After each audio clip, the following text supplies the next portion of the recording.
오케스트라 만들기의 2회차 교육 강의로는 7강을 시작하도록 하겠습니다. 여러분, 네, 1회 교육 때 많이 힘드셨을 텐데 2회 교육은 더 좀 가벼운 마음으로 녹화를 시작해 볼 테니 너무 걱정하지 마시고 잘 적응하는 기간이 됐으면 좋겠습니다. 자, 이 영상을 보실 때쯤이면 교인 접수가 시작됐어야 됩니다. 교인 접수가 이미 시작됐고 교인의 일부가 등록을 마친 상태여야 합니다. 그리고 이 영상의 9강에 보시면, 지금은 7강이지만 9강에 보시면 그 접수된 교인들을 어떻게 저희 본사 쪽으로 신고하고 악기를 수령하는지에 대한 방법이 나와 있으니까 9강을 참고하셔서 꼭 그 명단을 저희 본사 쪽으로 통보해 주셔야 합니다. 그래야 악기를 준비하니까요. 자, 7강은요. 외부 단원 접수 노하우에 대한 설명을 드리는 시간입니다. 이제 교인 접수를 했다면 이번에는 외부에 계신 분들이 교회로 오실 때 어떻게 접수를 받으면 좋고 그리고 그때 이런 요령들이 있습니다 라는 거에 대한 안내를 해드리겠습니다. 먼저 단원이 악기를 정하면 그 악기에 대해서 변경이 안 되는 이유 제가 설명해 드렸죠. 단원들의 악기의 변경 사유는 주위에 계신 분들의 의견을 많이 듣고 이 악기는 이게 어렵대, 저 악기는 저게 어렵대, 이런 것들을 듣고 변동이 이루어지는 경우가 많은데 또 이런 경우도 있어요. 가족이 여러 명이 등록하려고 하지 않았다가 가족이 여러 명이 등록하게 된 거예요. 예를 들면 우리 아이만 하려고 그랬는데 얘기 가만히 들어보고 큰 비용이 들지 않으니까 엄마가 같이 하게 되고, 그 엄마가 또 그냥 혼자 하려고 그랬는데 또 아버지도 한다 그러고 둘째도 한다 그러고 막 이러면 혼자 하려고 그랬다가 3명, 4명이 등록되는 경우가 종종 왕왕 있습니다. 그런 경우 이런 생각을 하시는 거예요. 가족이 이왕이면 다른 악기를 해야겠다. 그죠? 어찌 보면 이게 정상일 수도 있죠. 다른 악기를 해야겠다. 왜냐하면 가족끼리 합주를 하면 참 좋을 것 같으니까. 이런 생각을 이렇게 많이 하시는데 제 예를 들어볼게요. 저는 플룻을 전공했습니다. 그리고 저희 아버지는 기타를 꽤 잘 치시고 저희 어머니는 유아교육과를 나오셔서 지금 유치원을 운영하고 계신데 피아노를 웬만한 교회 반주가 다 가능한 정도로 치십니다. 그리고 제 동생은 바이올린을 전공하지 않았지만 전공한 사람처럼 12년 넘게 바이올린을 배웠습니다. 자, 그럼 내 가족이 모두 악기를 다 다른 악기를 배우고 있죠. 제 평생 제가 지금 44살이니까 44년 평생 한 번도 합주를 못했습니다. 단 한 번도. 그러니까 가족이 합주를 하려고 악기를 다 다른 악기를 일부러 고르는 거는 잘못된 선택이다라는 걸 안내해 드립니다. 어떤 게 좋냐 하면 본인이 좋아하는 악기를 그냥 고르는 게 맞아요. 가족 중에 다른 구성원 때문에 내가 이 악기가 좋은데 다른 악기를 꼭 해야 되니까 이 악기를 골라. 이거 굉장히 어리석은 방법입니다. 네, 그거는 피해 주시기 바라고. 악기 변경이 안 되는 이유는 본사에서 악기를 만들고 클리닉하고 그 악기의 소품을 챙기고 출고를 준비하는 과정이 생각보다 길고 어려운 시간이고 비용도 많이 듭니다.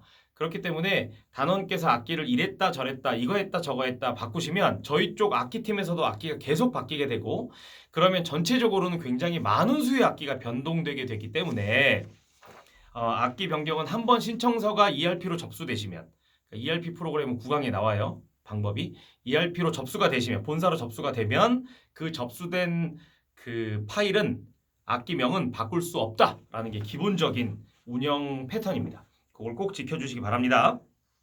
두 번째, 악기 계약서에 잘못 작성된 부분에 대한 수정입니다. 저희가 지금 일부 계약서를 주신 교회와 아니면 저번 기수에 이제 계약서를 주신 거에 대한 실수를 몇 개 보여드릴게요. 자, 구분하고 악기 기수와 오케스트라 이름이 적혀 있는데요. 그 오케스트라 옆에 빈 자리는 우리 예전에는 거기다 소개 단원명을 적긴 했는데 소개 단원명을 적는 게 아니고 가족 이름을 적게 됩니다. 그러니까 빈 자리에는 가족 중에 누가 등록이 되었다라는 거를 적는 난이니까 소개 단원명을 적지 마시고 가족 이름을 적어주시면 됩니다. 소개 단원명은 소개한 단원에게 저희가 선물을 주는 이벤트를 했었는데 지금은 진행하고 있지 않으니까 꼭 소개 단원명 대신 가족 이름을 적어주시면 됩니다. 그 다음에 계약자란에 신청자가 아이일 경우, 미성년자일 경우 계약자란에 전화번호와 관계를 반드시 기입해 주셔야 만에 하나의 문자가 가거나 문제가 됐을 때 보호자에게 저희가 연락을 할 수 있습니다. 그렇기 때문에 꼭 결제자 정보에 보호자 정보를 적어 주십사 하는 거 내용 안내해 드리고, 교재 편곡비에 관련된 부분은 이게 사실 명목상은 교재비로 되어 있지만 이 13,000원에 대한 부분을 자세하게 안내해 드릴게요. 이 13,000원은 먼저 이 돈의 흐름은요, 저작권협회로 이 돈이 먼저 갑니다. 그래서 이 곡의 원작자나 편곡자에게 이 돈의 저작료를 떼고 비용을 정산받습니다. 그런데 이제 이 편곡은 제가 편곡을 했습니다. 제가 운영하는 편곡팀에서 편곡을 했기 때문에 이 원작자에게 가는 저작료를 제외하고 나머지 편곡료는 저희에게 옵니다. 그럼 저희에게 온 그 돈으로 악기를 생산하고 악보를 다시 재편성하고 악보를 생산합니다. 책으로 만드는 과정이죠. 그리고 그 비용에 남는 비용으로 본사가 굴러갑니다. 본사에서 운영하는 경비로 사용됩니다. 그렇기 때문에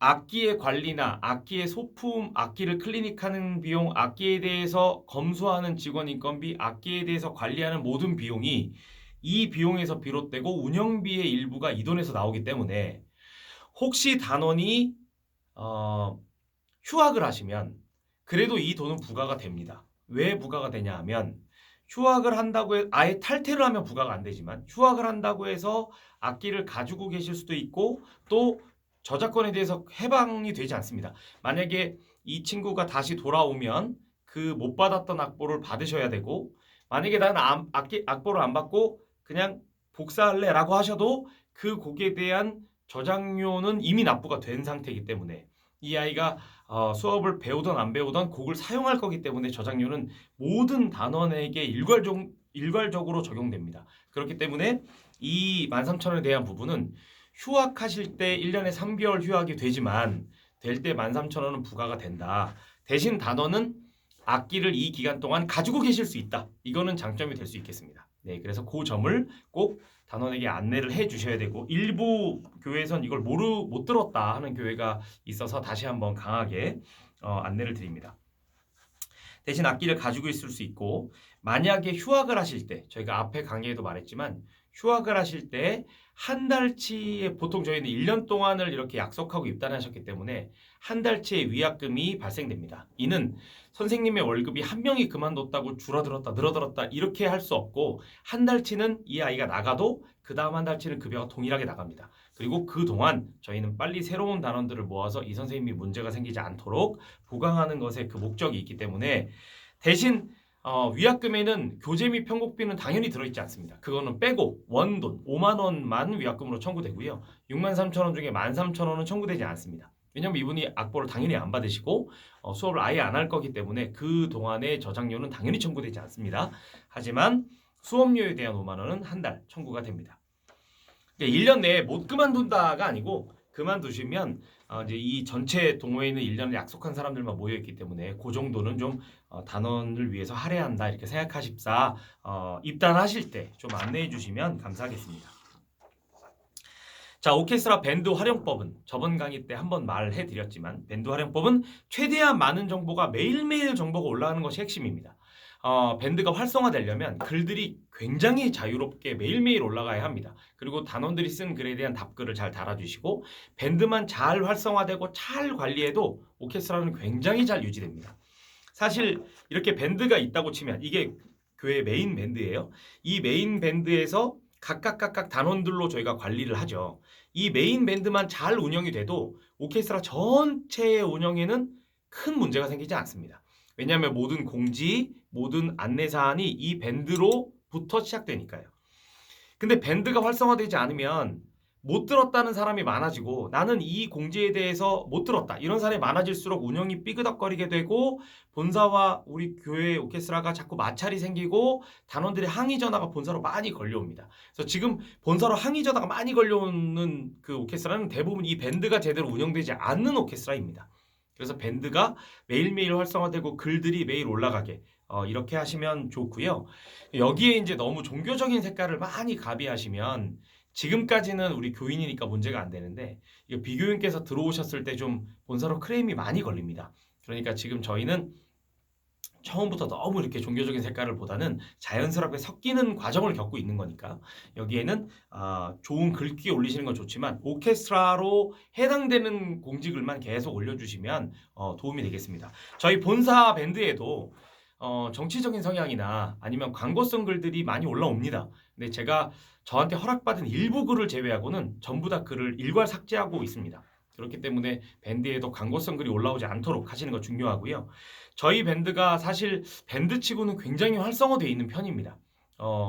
그 회원수로도 5,000명 가까이 되고 이 회원수가 글을 읽는 퍼센트도 1시간 이내에 거의 뭐 6, 700명이 글을 읽기 때문에 굉장히 활성화되어 있는 밴드로 치고 있고 광고 문의가 하루에 4-5개 정도 걸려옵니다. 그러니까 보통 3만 원에서 5만 원 정도 제가 돈을 받을 수 있다고 이제 문의가 오는데 예를 들어 이제 이분들에게 물건을 팔기 위한 공지글을 올리면 저희 회사에서 3만 원 정도의 금액을 받게 되는 거고 하루 평균 4개, 5개씩 문의가 옵니다. 제 메일로. 이걸 다 허가하면 하루에 5개씩 광고성 글이 올라가게 될 거고요. 물론 돈으로 따지면 한 달에 500만 원이 넘는 수익을 제가 벌 수 있습니다. 하지만 그럴 경우 밴드에 대한 워낙에 취지를 해치게 되고 또 교회 목사님께서도 이게 온전히 수익성 목적으로 운영되는 밴드가 아닌 것을 증빙하기 위해서 모두 차단하고 있습니다. 단 한 개도 허락하지 않습니다. 그렇기 때문에 밴드가 활성되는 거에 많은 노력을 좀 초반에는 기울이셔야 된다 설명을 드립니다. 자, 이제 이번 강의의 주제로 넘어갑니다. 단원의 악기 적성에 대한 이야기를 설명드립니다. 어떤 분들은 악기를 배우시면 이거 너무 재밌다, 이거 정말 쉽다, 정말 이거 악기 배우는 게 정말 재밌고 쉽다. 또 어떤 분은 세상에 이런 거 처음 봤다, 너무 어렵다, 뭐 해도 느는 것도 아니고 이게 도대체 뭐냐, 너무 어렵다, 이런 분들이 계세요. 근데 그거를 미연에 완벽하진 않지만 사전에 어느 정도 알 수 있습니다. 그거에 대한 정보를 오늘 드리고자 이번 7강을 준비했습니다. 자, 잘 들어보셔야 됩니다. 이런 소리가 나네. 저희 유튜브 채널은 어떻게 하다 채널이 됐는데 채널은 모두 오프라인입니다. 이것도 보통 막 크로마키 쓰는데 이거 현수막이고 이런 안내 문자도 다 이렇게 이런 걸로 하고 있습니다. 저를 비웃는 것 같네요. 하지만 저는 온라인과 친하지 않습니다. 그래서 오프라인 도구들을 사용하고 있습니다. 모든 효과음은 오프라인 음악이라는 거 이해해 주세요. 자, 이제 악기에 대한 적성에 대한 설명을 할게요. 먼저 바이올린에 관련된 설명을 한번 해볼까요? 바이올린이란 악기 자체는 제일 예민합니다. 그리고 가장 배우기 어렵다고도 합니다. 그런데 사람들이 바이올린 신청을 제일 많이 하죠. 바이올린은 특히 어린이에게 유독 특화되어 있는 악기입니다. 쉽게 말하면 어른들이 배울 때 상당히 어렵다는 뜻이죠. 바이올린을 하고 싶은 어른들을 가만히 보면 이런 분들이 많습니다. 내가 어릴 때 악기를 배워보려고 했는데 무슨 땡땡땡 이후로 못 배웠는데 이제 어른이 되고 나서 여러 가지 여건이 돼서 배우고 싶다. 그래서 나는 바이올린을 배워볼래. 이분이 만약에 50세를 넘으셨으면 말리시는 게 좋습니다.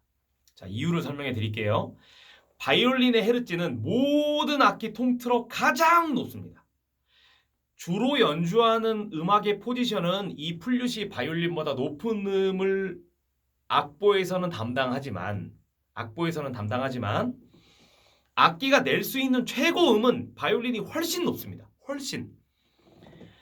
이 플룻은요, 높은 하이음 도까지밖에 소리가 안 납니다. 이 도도 음악에선 거의 안 쓰죠. 3옥타브를 낼 수 있는데 저음부터 고음까지 3옥타브를 낼 수 있는데 저음 도레도 거의 사용하지 않고 높은 솔 이상도 취미에서는 거의 사용하지 않습니다.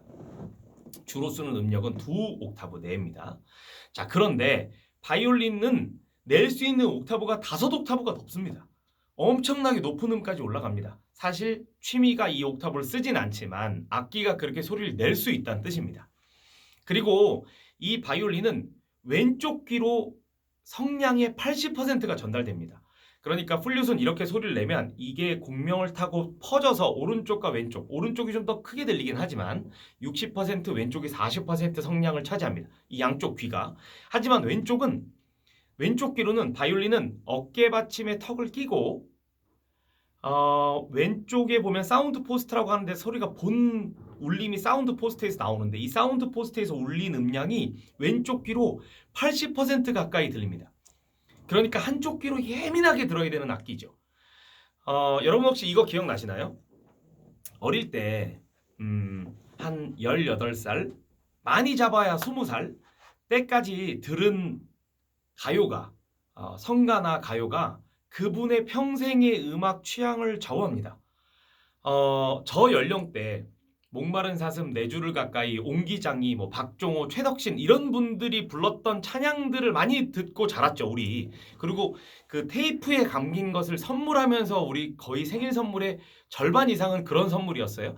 그렇게 들은 음악을 지금 중등부 고등부 혹은 뭐 어른 예배 때 들으면 굉장히 은혜롭고 감미롭고 러블리한데 요즘의 청년부를 제가 가끔 이렇게 가서 음악을 들어보면 모르는 음악이 거의 대부분이고 심지어는 은혜로움도 옛날에 목마른 사슴에 비해서 떨어져요. 우리 찬미예수 그 책에 있던 뭐 천선 이런 거 했던 거에 비해서 그 느낌이 많이 떨어진다고. 그 이유는 지금 작곡된 찬양이 은혜롭지 않아서가 아니고 18살 전에 들었던 음악들은 달팽이관이 굉장히 예민할 당시에 뇌에 저장됐어요. 그리고 이 뇌가 전두엽이 제일 먼저 만들어진다고 합니다. 뇌 중에 전두엽이 제일 많이 만들어지는데 사춘기 때 이게 굉장히 많이 발달한대요.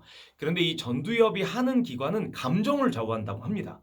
이 감정을 좌우하는 전두엽에 뇌가 아직 다른 게 다 완성되지 않았기 때문에 일단 18살 이전에 들은 음악은 전두엽에 저장이 됐다가 감정과 같이 섞여서 대뇌에 메모리 됩니다. 자, 굉장히 중요한 이치예요. 자, 바이올린을 얘기하는데 무슨 뇌까지 얘기하냐 그런데 굉장히 많은 영향을 미칩니다. 그러니까 어릴 때 배웠던 음악들은 특히 바이올린은 이 예민한 음악들이 전두엽에 저장됐는데 그 전두엽은 사춘기와 모든 감정을 컨트롤하는 메인 뇌이고 이 뇌에 여러 가지 감정 좋았던 사람 싫었던 사람 심지어는 뭐 행복했던 순간들 가족에 대한 행복들이 다 음악에 농축돼서 정말 깊이 진액으로 농축돼서 대뇌에 싹 저장되는 거예요. 그러니까 이걸 어떻게 이기겠냐고.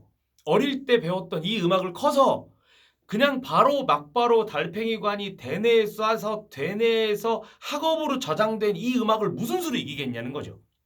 그러니까 우리 어른들은 도시라솔파미레 도로 기억이 되는데 이 어린이들은 도시라솔파미레 도가 전부 다 감정 기복과 그 음악 하나하나의 선율 호흡의 그런 소리까지 다 믹스돼서 뇌에 기입되는데 이걸 어떻게 이기냐는 거지.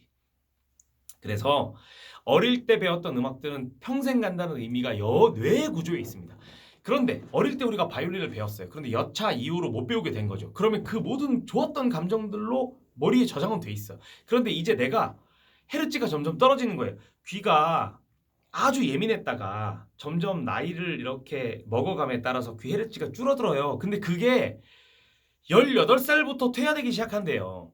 그러니까 여러분의 귀가 안 좋다는 게 아니고 자연적으로 퇴화되기 시작하는 거죠.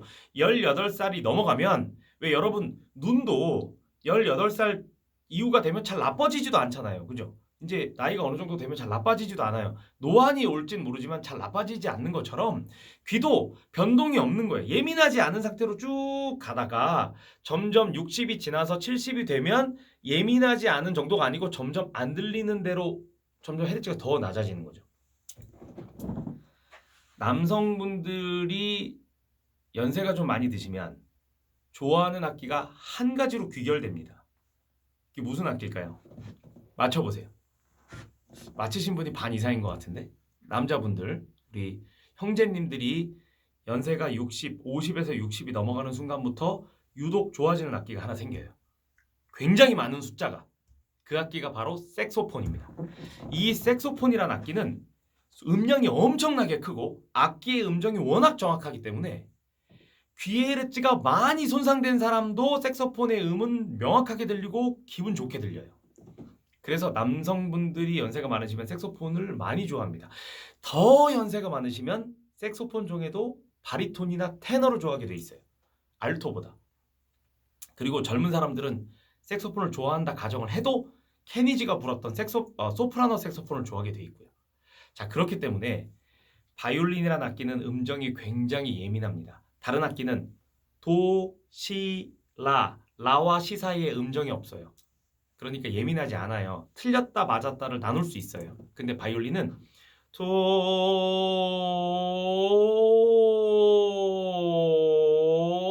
이런 수많은 도가 존재한다고. 그러니까 같은 도여도 틀릴 수 있다는 거죠. 제대로 눌렀어도 틀릴 수 있어요. 그러니까 음정이 예민합니다. 그래서 그 바이올린이라는 악기는 특징이 연세가 50까지는 그래도 잘 가능성이 있는데 50이 넘으신 분은 조금 더 생각해 보시는 게 좋다라는 감정이 듭니다. 이해를 드립니다. 또 손끝이 너무 뭉툭한 사람이 있어요. 손이 이렇게 개구리 손이라고 하죠. 이 손끝이 이렇게 뾰족한 게 아니고 뭉툭하신 분은 음정을 예민하게 잡기가 곤란합니다. 그러니까 손이 너무 뭉툭하신 분과 연세가 좀 지긋하신 분은 바이올린을 좀 피해달라. 남성분보다는 여성분에게 적합한 악기입니다. 남성분은 모든 근육이 수직 방향으로 발달되어 있는 반면 여성분들은 근육이 굉장히 부드럽습니다. 그래서 이런 식의 자세가 남성분에게는 굉장히 부담스러운 자세인데 여성분에게는 괜찮은 자세일 수 있습니다. 그러니까 자세가 바이올린은 여성분한테 조금 더 맞는다. 자, 이번엔 첼로에 대한 설명을 하겠습니다. 자, 첼로는 누구나 다 좋아합니다. 악기를 고르지 못하신 분을 첼로를 권장하면 아주 좋아하실 겁니다. 첼로는 연세가 드시면 드실수록 더 좋아합니다. 왜냐하면 보통 내가 언젠가부터 깨깨거리는 바이올린 소리보다 좀 푸근한 첼로 소리가 훨씬 더 감미로워 푸근해 라고 하시는 분들은 이미 첼로 쪽으로 많이 기울으신 거고 귀도 예민한 거에서 둔한 쪽으로 많이 치우치신 겁니다. 둔해서 나쁜 거 절대로 아닙니다. 여러분, 저 눈 진짜 나쁘거든요. 이래서 문제가 있나요? 아니에요. 안경을 끼고 교정하면 돼요. 그리고 거기에 맞는 악기와 맞는 취미를 가지면 됩니다. 그러니까 이거 너무 안 좋다고 생각하지 마시고 그냥 그분에 맞는 상황에 맞게 악기를 골라주는 것이 유익하다라고 제가 지금 주장하는 겁니다. 자, 그래서 첼로는 누구나 다 남녀노소 누구나 다 좋아한다. 단 들고 당길 때 좀 무겁다 얘가.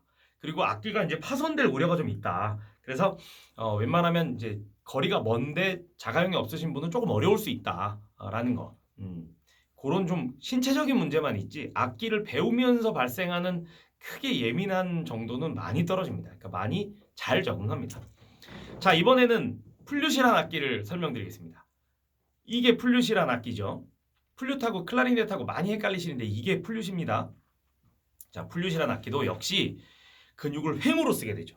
이렇게 횡으로 쓰면 남성분들은 몸이 두들겨 맞은 것처럼 아픕니다. 처음에만 그렇습니다. 언제까지? 3개월 동안.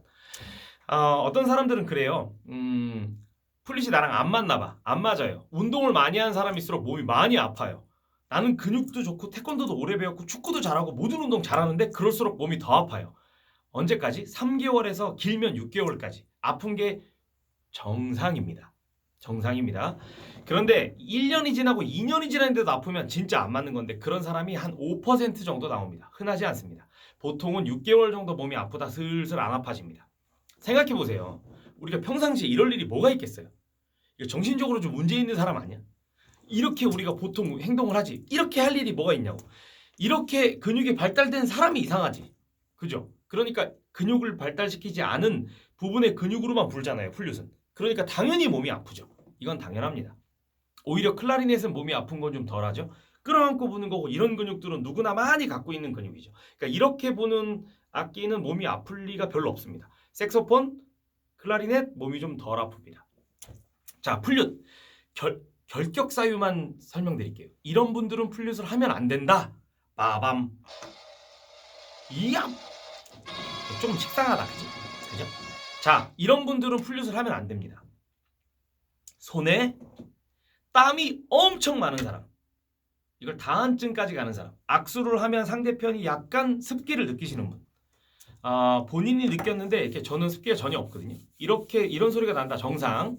이런 소리가 안 나지만 뭐 악수를 해서 문제가 되지 않는다. 그까지는 괜찮아요. 종이를 만졌는데 땀이 묻는다. 절대 안 되고요. 그리고 나막 이렇게 주먹을 꽉 쥐고 있는데 땀이 맺힌다. 절대 안 됩니다. 왜냐하면 이유를 설명드릴게요. 플룻은요. 이제 전공 악기는 은이나 금으로 만들었고요. 취미용 악기도 니켈이라는 바디에 은으로 진짜 은으로 코팅을 했습니다. 나노그램 단위로 코팅을 했어요. 그런데 그 코팅한 은재도 진짜 은이기 때문에 손에 땀이 많은 염분과 은이 닿으면 악기가 누렇게 변색됩니다.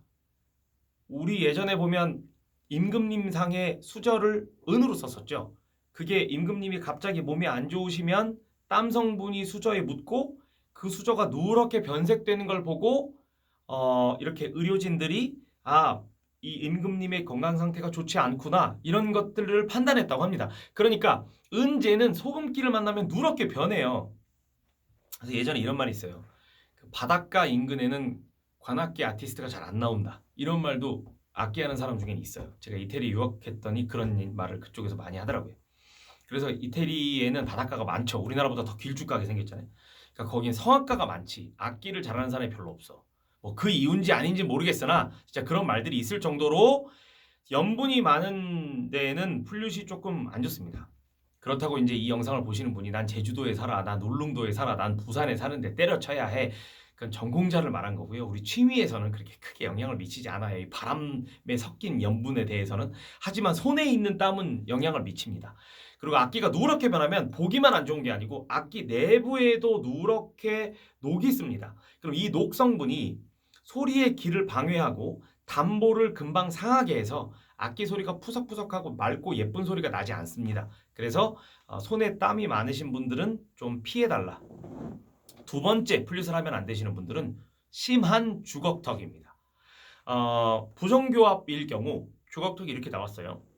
그러면은 주걱턱인 분들을 제가 악기를 배우면 안 된다는 뜻이 절대로 아닙니다. 클라리넷은 그렇게 큰 문제 없습니다. 그런데 플룻이 문제가 있다는 뜻입니다. 자, 플룻은요. 악기 구멍 안으로 바람을 넣어야 합니다. 여기 보면 악기 구멍이 이렇게 있잖아요. 이 구멍 안으로 바람을 넣어야 되는데 입에서 바람이 수직으로 나가면 수평으로 이렇게 나가면 바람이 안 들어가겠죠. 약간 이런 바람으로 한 하향 15도에서 20도 바람을 쐈을 때 가장 예쁜 소리가 날 겁니다. 그런데 주걱턱이면 바람이 위로 올라갈 거 아니에요. 그러니까 악기 안으로 바람을 넣으려면 자세가 이런 식으로 되는 거죠. 굉장히 안 예쁜 자세가 나오고 선생님도 부정교합이 아니기 때문에 자기가 배웠던 대로 가르치면 아이가 영 악기 실력이 늘지 않을 겁니다. 그래서 부정교합이신 분들이 플룻의 실력을 높이려면 남들보다 2배, 3배 노력을 하셔야 됩니다. 그렇게까지 할 필요 없다. 이게 제 주장입니다. 그러니까 부정교합이신 분은 이왕이면 플룻을 신청하지 마시고 클라리넷이나 현악기 쪽으로 관심을 가져달라. 이 부탁을 지금 하고 있는 겁니다. 그러면 보다 효율적인 악기 레슨이 가능하겠죠. 자, 이 두 가지만 피하시면 큰 문제는 없습니다. 그리고 악기를 불 때 이가 차지하는 확률이 좀 적기 때문에 앞니가 좀 빠졌든 아니면 이빨이 이제 난 지 얼마 안 됐든 이가 난 지 얼마 안 되어도 악기 부르는데 지장 없습니다. 지장이 아예 없지는 않지만 큰 영향을 주지 않는다는 뜻입니다. 자, 그래서 이 두 가지 피해 주시고 자, 이제 마지막으로 클라리넷입니다. 클라리넷은요. 먼저 이빨이 다 있어야 돼. 이가 다 있어야 된다고. 클라리넷 그래서 9살은 넘어야 돼요. 9살도 이가 늦게 나는 아이 있어요. 우리 둘째 아이 같은 경우는 이가 굉장히 늦게 빠졌거든요. 그런 경우는 클라리넷 하면 안 돼. 그러니까 클라리넷 하자 했는데 이가 없어. 이빨이. 그러면 클라리넷은 어떻게 하는 거냐면 이게 이제 악기라고 가정을 하면 아랫입술을 말아서 이렇게 운동을 해요. 이걸 그걸 물어요. 근데 이빨이 없는데 어떻게 물어? 그러니까 궁극적으로 이가 다 있어야 돼요. 그러니까 연세가 많이 드신 분들 같은 경우도 윗니가 없는 경우는 안 돼요. 신청할 수 없어요. 그리고 아랫니도 4개 다 있어야 돼. 아이가 너무 어린 경우 아랫니빨을 만져보시면 우리 어른의 경우는 이게 이렇게 웬들웬들하다가 달아갖고 근데 아이의 경우는 이게 빵 자르는 칼처럼 뾰족뾰족한 친구가 있어요. 그런 경우는 못 배우는 건 아니지만 굉장히 아픕니다. 어디가? 아랫입술의 밑에 아랫입술의 안쪽 부위가 이빨과 이렇게 깨물 때 맞닿는 부분이 굉장히 아프다는 거죠. 그걸 아이에게 미리 말해주고 등록을 받는 겁니다. 물론 시간이 좀 지나서 6개월 정도 지나면 역시 안 아파집니다. 하지만 처음에는 굉장히 아픕니다. 피가 나는 아이들도 있을 정도입니다. 그래서 너무 어린 친구들인데 이가 좀 늦게 나는 친구들은 먼저 클라를 피해달라라는 거 좀 이해 시켜드리고, 이거를 제외하고는, 이에 대한 문제를 제외하고는 생각보다 잘 적응합니다. 그리고 모든 악기 중에 가장 빨리 예쁜 소리가 나는 악기도 클라리넷이고, 가장 빨리 노래가 완성되는 것도 클라리넷이고, 가장 빨리 악기의 실증을 느끼는 것도 클라리넷입니다. 그래서 클라리넷 같은 경우는 호불호가 굉장히 빨리 갈려요. 시작하고 한 3개월에서 6개월 지나면 퇴원자도 되게 많이 생깁니다. 그 이유가 좋아하는 사람과 좋아하지 않는 사람이 명확히 갈리기 때문입니다.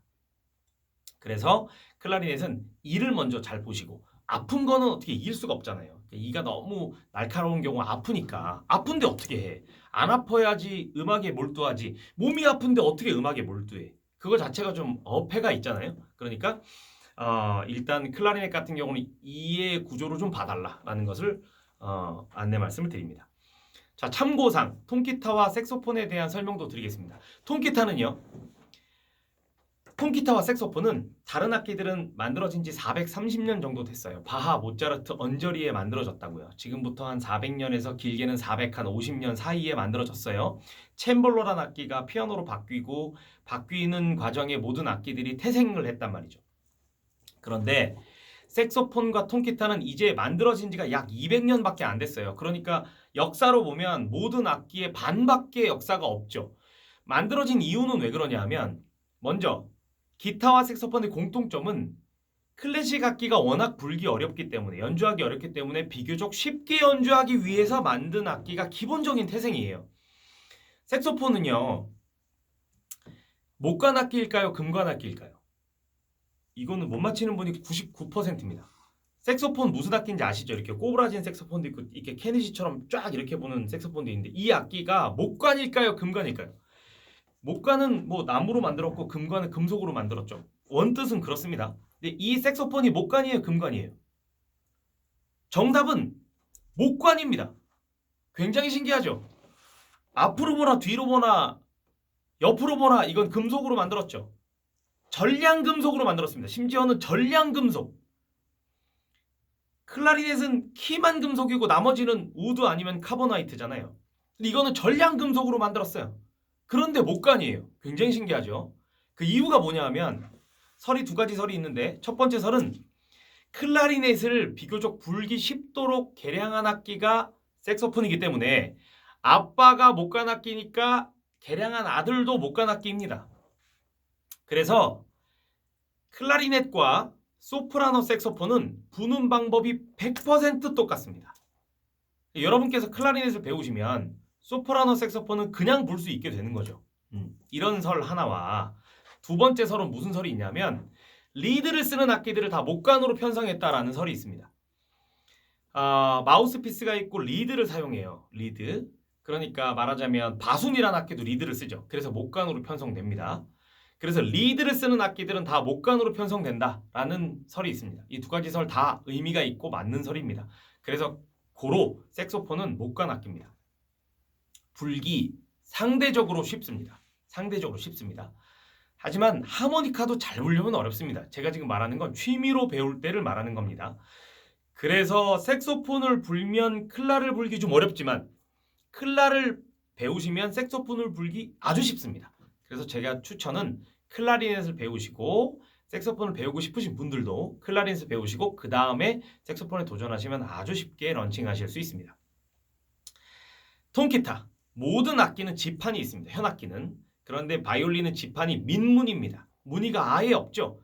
허공에다가 그냥 감으로 지판을 누르는 방식입니다. 그러니까 오랫동안 숙달돼서 자기 자리 포지션을 정확하게 누르는 것이 노하우죠. 그런데 이게 너무 어려워서 음정이 이렇게 변동되기 때문에 후대 사람들이 지판에 돌기를 만들었습니다. 그래서 기타에 보면 돌기가 나와 있어요. 제가 있으면 보여드리고 싶은데 지금 여기 샘플로 기타가 없네요. 돌기가 나와 있어서 언저리를 눌러도 그 음정이 딱 잡히게끔 악기 자체가 설계되어 있습니다. 그래서 기타는 유튜브를 보고 독학하시는 분이 생길 정도로 초반에 쉽습니다. 그래서 기타와 바이올린, 기타와 첼로의 강도 차이는, 배울 때의 힘듦 차이는 뭐 한 두세 배 이상 벌어진다고 봐야 합니다. 기타를 배울 때 힘드는 게 10이면 바이올린은 한 20이나 30만큼 힘들 수 있습니다. 하지만 더 많은 표현과 더 많은 기교가 바이올린이 가능하기 때문에 음악성이 조금 있으시면 훨씬 재밌을 겁니다. 훨씬. 자, 그래서 지금 모든 악기에 대한 기본적인 이렇게 적성에 대한 설명을 드렸는데, 이 모든 적성보다 더 중요한 게 뭐냐면 본인의 노력입니다. 랑팔이라는 세계적인 플루티스트가 있습니다. 또 제임스 갈웨이라는 세계적인 플루티스트, 이 두 플루티스트가 한때 시대를 주름잡는 양대 산맥이었습니다. 지금은 이제 하늘나라로 가셨지만, 그런데 제임스 갈웨이는 태어날 때부터 플룻을 위에 태어났어요. 모든 신체 구조가 플룻에 완전 적합해. 그리고 이분은 그냥 날구겨, 그냥 세계적으로 넘버원이, 제가 한번 만나본 적도 있는데 그냥 이렇게 넋을 놓게 돼. 연주하는 걸 들으면 와, 저런 분이 플룻을 전공해야 되는구나 라는 생각이 들어요. 근데 랑팔은 신체 구조가 플룻과 완전히 언밸런스하게 태어났어요. 보통 플룻을 이렇게 수직으로 불잖아요. 근데 랑팔은 입술 모양이 굉장히 이상해서 이렇게 불어, 이렇게. 그러니까 악기를 연주하는데 이러고 불어. 플룻인데 이렇게 안 불고 이러고 분다고. 그리고 연주하실 때 보면 뭐 저런 사람이 다 있나? 플룻을 모르는 사람 아니야? 싶을 정도로 자세가 엉망이에요. 하지만 둘은 양대 산맥입니다. 플룻 하면 제임스 가레이와 랑팔, 이건 뭐 세상이 아는 양대 산맥입니다. 그 정도로 본인의 노력이 훨씬 중요하다는 뜻입니다. 그러니까 지금 제가 말하는 이 노하우는 비교적 쉽게 배우기 위한 설명을 드렸고, 이보다 더 중요한 게 노력이고, 이보다 더 중요한 게 화합이고, 이보다 더 중요한 게 모두가 같이 하면서 받게 되는 에너지입니다. 그래서 지금 이 영상을 부분적으로 커트하셔서 이 단원에게 보여주셔도 참 좋을 것 같은데, 이렇게 악기에 맞는 것들을 단원이 좀 이해하셔도 좋습니다. 근데 또 이거 보여주시면 뭐 나랑 안 맞네, 바꿔주세요, 뭐 이런 말 또 생길 수 있으니까 단장님이 잘 숙지하셔서 이야기로 전달하는 게 더 낫겠네요. 네. 자, 7강에 대한 설명을 이것으로 마치겠습니다. 7강은 접수하실 때 이런저런 거 조금 신경 써주시고, 외부 사람이 왔을 때 이런 것들은 한 번 더 설명해 주세요 라는 게 영상 초반에 나왔고, 본론은 나에게 맞는 악기는 이렇게 고르시는 게 유익합니다 라는 설명을 해드렸습니다. 자, 이제 7강은 이것으로 마치고 8강 때 뵙겠습니다. 감사합니다, 여러분.